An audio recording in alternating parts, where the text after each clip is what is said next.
Good morning. All right. It is Sunday. I have 2 full days left in Dublin.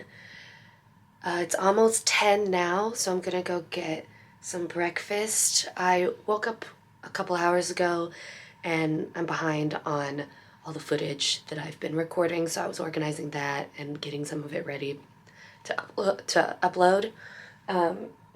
But now it's time for breakfast. Then today I purchased a ticket to go see the Book of Kells. I'm very excited about that. I booked the ticket the same day, but it's the off season, so I'm assuming that normally isn't something you could do. So probably during the normal tourist seasons, you would need to get it in advance, but I could get a day out, so I have that. And then I am doing a coastal tour that'll take me to Howth, which is perfect. I want to get out of the city and see like a smaller town. And that's all I have scheduled today, so we'll see where we end up after that.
Well, that was great. I saw the Book of Kells. You can't record the actual book itself as a way of preserving it.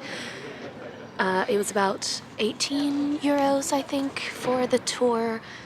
So if you love books and the history of how they're printed and made, highly recommend. I love books and libraries, so I very much enjoyed it. My tour is in about an hour. It's a short walk from here. So I think what I'll do is head that way and see if I can find a place to pop in and have a little bit of food and maybe something hot to drink. It's cold again.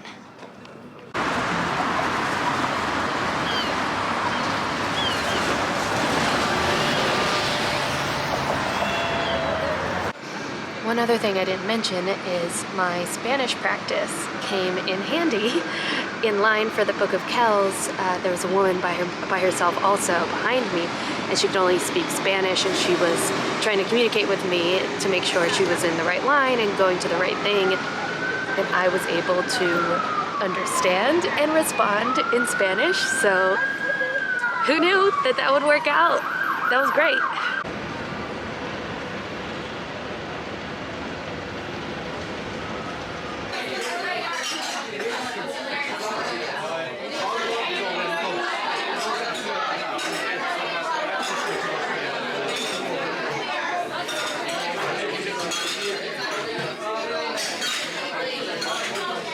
I happened to find a nice gem, Brannigan's here. Let's see if I can, there it is, in focus, Brannigan's.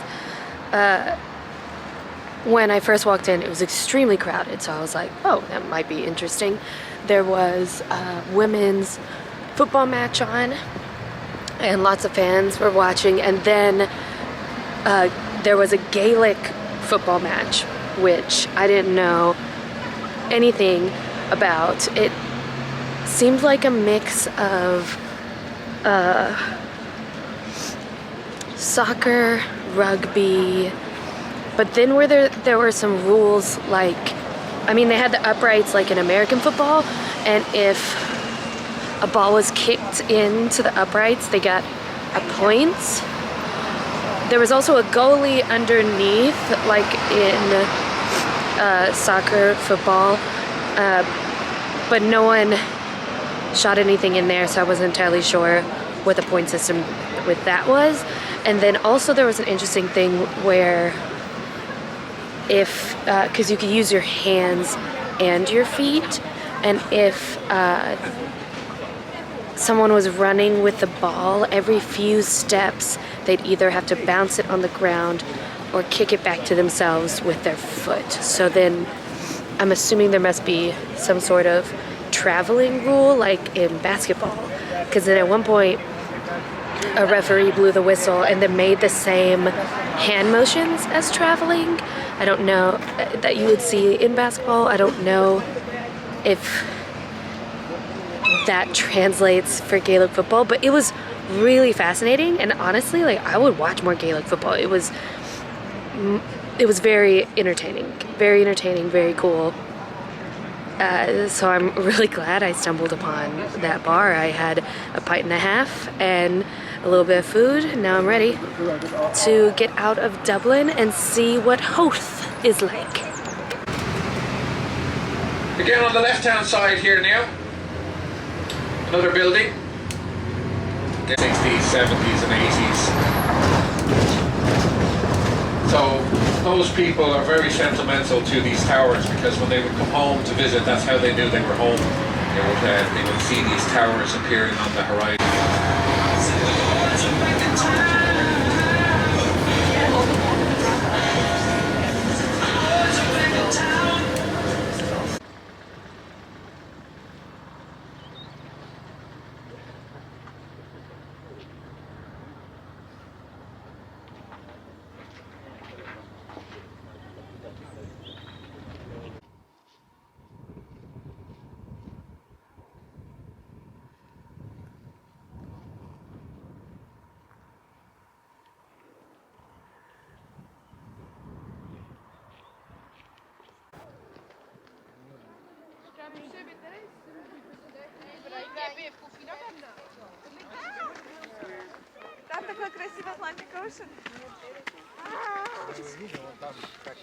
Well, this is a gorgeous view. We don't have long up here, and I need to use the toilet, and also I would love a hot beverage, so I'm gonna go to the pub.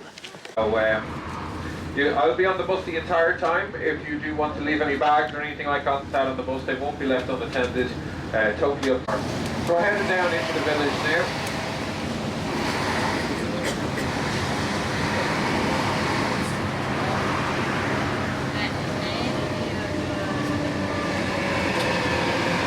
So this church here is the Church of the Virgin Mary, and this one dates back.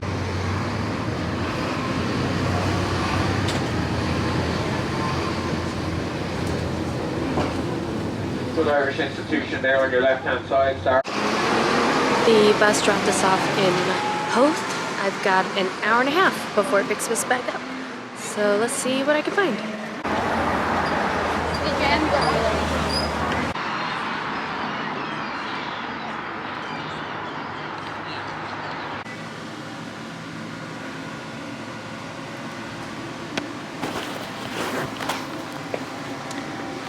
Well, I was hoping to find my way into this old abbey that's now in ruins, and it looked pretty from the outside, but I haven't found an entrance. But I did find a cool little alleyway through the city. Something a little different, I guess. Okay, I found it. Wow, it's really beautiful and peaceful.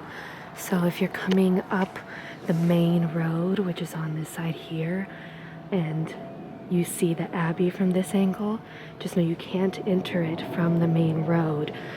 There is a little alley you have to take up here that allows you to come down.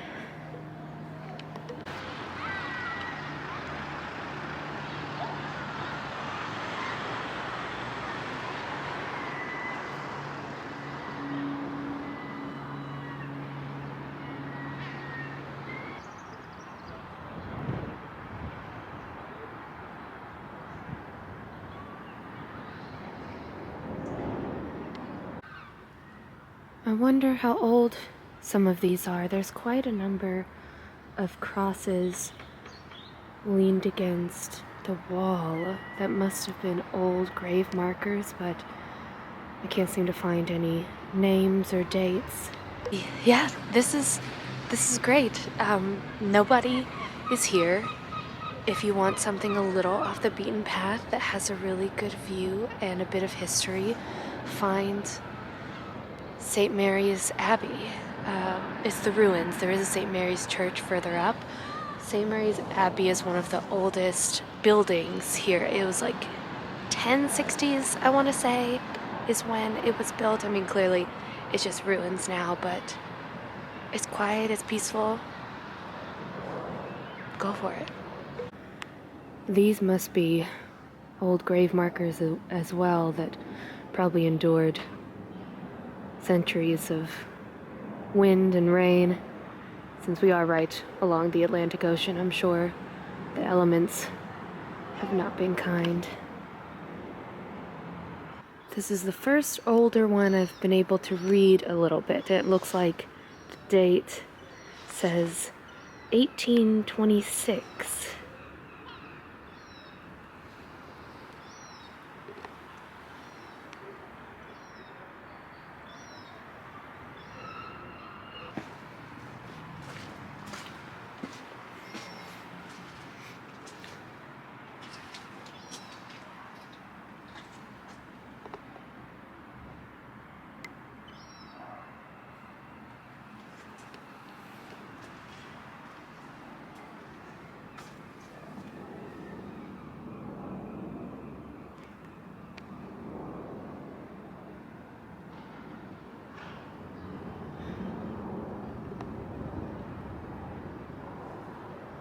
Found a sign that shared a bit more. This church was founded in 1042 by the King of Ireland, or the King of Dublin, specifically. There wasn't a King of Ireland. And apparently most of this stonework and everything was from the 15th and 16th centuries. But yeah, the first church here, 1042. History. I mean, middle of winter, and everything is just still so green. I popped into a pub along the water for a pint, and a lady at the bar gave me a chocolate. When my heart was smothered by a 46 and the scream of a low flying jet. So I jumped on a bus. Well, stopping by Howth was really cute. I'm glad I did it, and I did the math. And for an Uber one way there would have been about €35. And so just for going to Howth alone, just for going to Howth alone, the bus ticket I got paid for itself. So if you don't have coins on you to pay for the buses around Dublin, hop on, hop off a bus tour. Like, it's not bad. The only thing is they stop running around like 5 p.m. So I'm walking. The plan for the rest of the evening is to search out more live music, but specifically more traditional. So I'm headed to this bar that my friend Audrey recommended, and a few other people, called O'Donovan's, I think. Anyway, either way, it's supposed to be a bar that's a lot more local, and they tend to have live music. So if they don't have anything playing there, I can at least stop and get a pint and maybe ask around. Well, I got the name wrong because of course I did. It's O'Donovan's.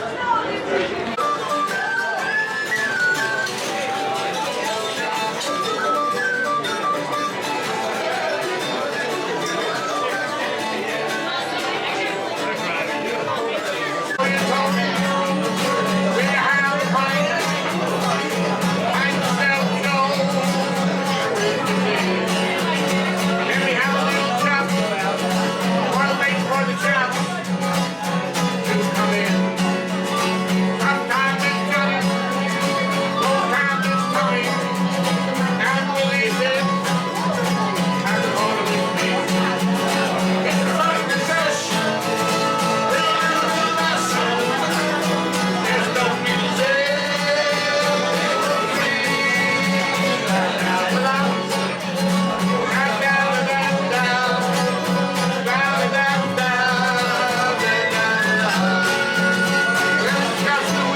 Well, I ended up spending the rest of the evening at O'Donoghue's, and it was great.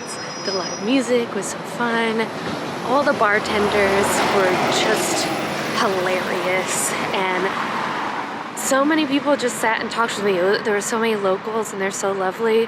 I must have talked to like 7 different people, which is a lot of people for me, but they were so lovely, and I just had the best time. Like, the music was great, and oh, I love it. Ooh, fun fact about O'Donoghue's that I did not know, but that apparently is where the Dubliners got their start in like the 60s. So it's got a long history of great local, all right, in focus again. Yeah, it's got a long history of great local Irish music. Highly recommend. Just the coolest people. A great time.